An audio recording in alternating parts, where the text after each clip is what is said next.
I'm Andy Green, and today I'm talking about making mistakes because this is the Naked Man Podcast.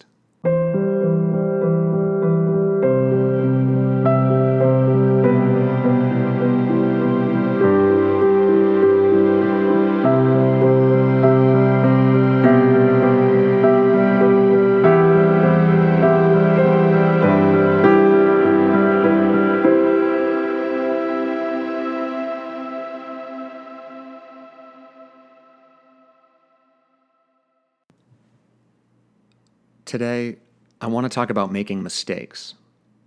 Well, I don't want to, but I have to. I was 21 years old when I made my worst mistake. I got a DUI, and it wasn't a flimsy one. I earned my crime and subsequent punishment, blowing over a .20 into the breathalyzer, and I don't even remember doing it. Granny picked me up from jail the next morning, and we were both in tears. And I was never the same after that. Because this was an unforgivable mistake. Sure, I could have killed myself, but that wasn't what I was concerned with. No, I could have killed another person, a child, a parent, a grandma. Sometimes relinquishing control is not only okay, but necessary, but not if you're forgetting your truest responsibility. Don't hurt others. Hurting yourself is one thing, and I'm super good at it, but hating yourself enough to be willing to hurt others or to be willing to take that risk and ignore that risk and continue to look at yourself in the mirror? It'd be one thing if this had been an isolated incident, but it wasn't. That I drank and drove on many more occasions than just the time I got caught was even worse. There were warning signs. I saw them, and I ignored them. I was sad, I was depressed, and I didn't quite see that. I didn't quite understand that. I didn't quite understand myself. I didn't hear when friends or family expressed concern about me, and I wish I had been able to listen when they had. But I didn't. Instead, I nearly lost control over my life, a life that I had forgotten was pretty damn wonderful. I didn't think about how lucky I was not to have hurt someone. I didn't think about how this was an opportunity to learn about myself, to help myself, and in so doing, help others. I'd forgotten that because for so long, I had dwelled on the negative. I had dwelled on my mistakes. Those mistakes were all I remembered at night when I couldn't sleep. Thanks to a powerful imagination, many of these mistakes were fabricated or becoming far worse as they played out in my head on repeat.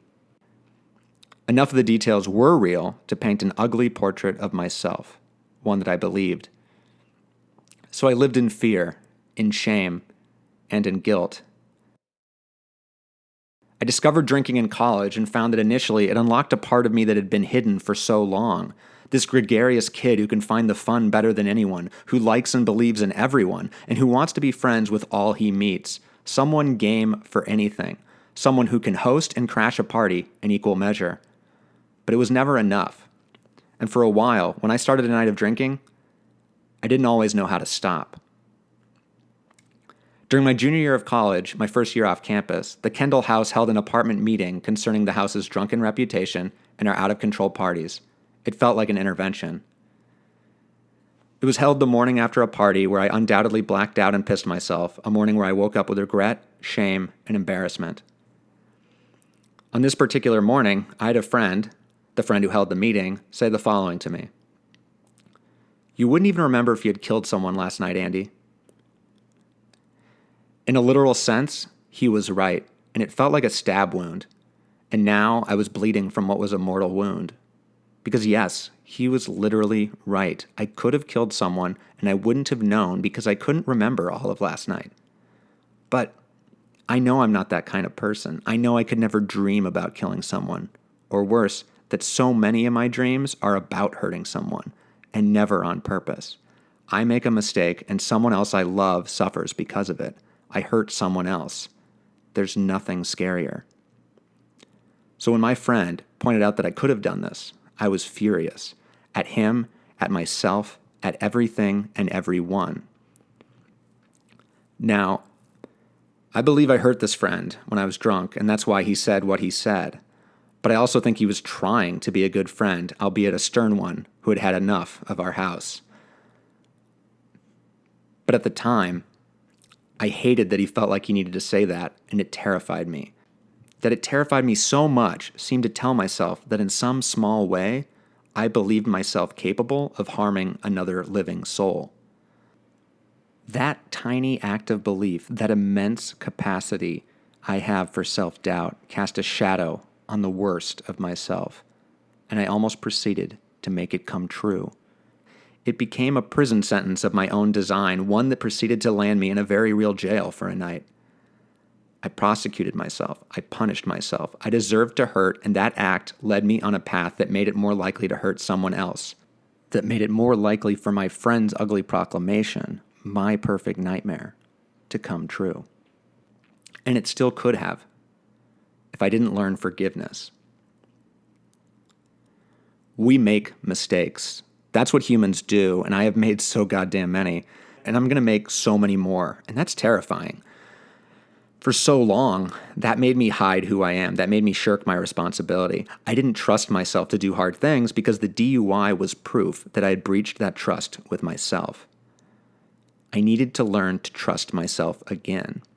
To do that, it was time to help myself and be willing to ask for help. I was tired of waiting for someone to live my life for me. I had served my sentence. I moved to LA. I ate better. I exercised more. I wrote. I tried new things. I entered therapy. I traveled. I fell in love. And I made a lot of mistakes and have many more on the horizon. This isn't linear. This is 8 years of my life, and I've questioned myself every step of the way. I've questioned every single word. But the questions are changing, and the mistakes have been becoming a bit more fun. I also drank less. And when I did drink, I thought about my intentions, my purpose for doing so. I transformed alcohol from a vice to a passionate hobby. I keep track of every beer I drink on an app. I keep score. I rate them. I review them. I chronicle my journey with beer, as I've always done with the things that I love. For so long, I had this fear that I was an alcoholic, and it nearly turned me into one. But I'm not an alcoholic. I don't need to drink. I identified what I needed: self-esteem, self-confidence, self-love, self-care, trust in myself. I don't order another beer because I want to get drunk, but because I love beer. I'm searching for the best beer, for my favorite beer, and when I inevitably order a mediocre one, it's merely a fun mistake. Cars are no longer in the equation. Now, I know I will never find the best beer or find my favorite beer because that's who I am. I'm an adventurer, an explorer without a tangible destination, and I'm learning with every sip. I don't drink because I'm sad or I want to put on a mask anymore. I drink a beer not to cure what ails me, what ails us all. Beer is an evolving story, and it's part of my story. I like beer because it's one of mankind's scariest and most glorious creations. I reckoned with that intoxicating hypocrisy by achieving balance, learning my boundaries, and my motivations. Beer, to me, is an act of travel. I can be in Dingle, Ireland again, remembering that desperate yearning I had for someone to share my life with. I can be back in that pub in Oxford, dreaming of collaborating with Tolkien and my friend Kyle. Or I can be in Belgium with M.A. and Miriam, relishing the revolutionary act of truly getting to know people. Beer, and all the things I love, I care about, whether it's baseball, film, or people's stories, capture my imagination and help me learn about myself. I love beer because I had to find a way to love my mistakes. I had to find a way to love myself. To make a mistake and still love yourself is the hardest thing. But the act of doing that has enabled me to make mistakes that won't harm anyone, and a willingness, a bravery, a trust in myself to make more of them. Now, don't get me wrong, I'm still terrified to fail. This episode isn't going to come out quite right. It's not going to be perfect. But that's not only okay, it's kind of spiffy. After all, you can't learn from perfect. We are all capable of horrible things. I certainly am. I've seen them, and I continue to learn from them. But I can't continue punishing myself for what I haven't done. The fear of failure has been my greatest fear for as long as I can remember having fear. In almost every instance, it has only served to bring about the failures I imagined. But that's okay. Every time I've made a mistake, if I've learned something about myself, my life has gotten better. My life got better because I had the audacity to believe in myself to be better.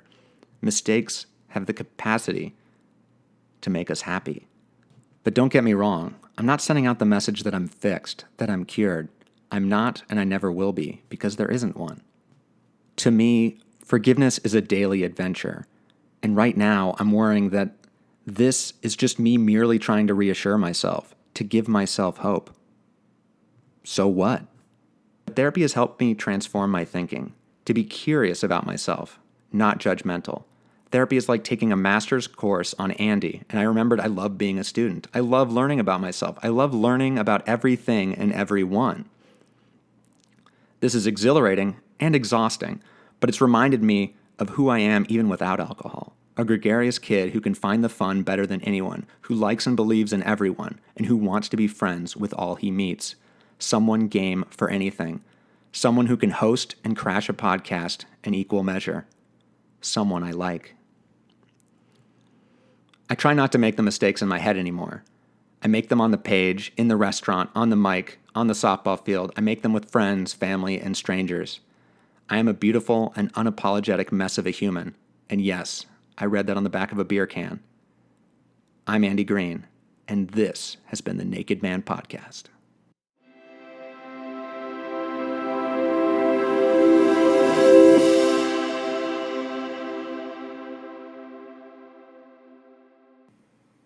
Thank you for listening. If you like what I'm doing, if you like what you're hearing, do me a favor. Please tell someone else about this podcast. Share it with someone you love or want to love. Please rate and subscribe to us on iTunes, Spotify, or wherever you get your podcasts. Tell everyone. It would mean a lot to me. And if you'd like to join our community, follow us on Instagram and Facebook at Naked Man Pod, and don't hesitate to reach out to us at nakedmanpod@gmail.com. If you have any thoughts and feelings you'd like to share, like about mistakes you've learned from, call and leave a message at the Naked Man phone line at 747-231-7120. Next time on the Naked Man Podcast, I have no idea what's to come, and I can't wait, and I'm only lying a little bit. In the meantime, as my dad always says, be sweet.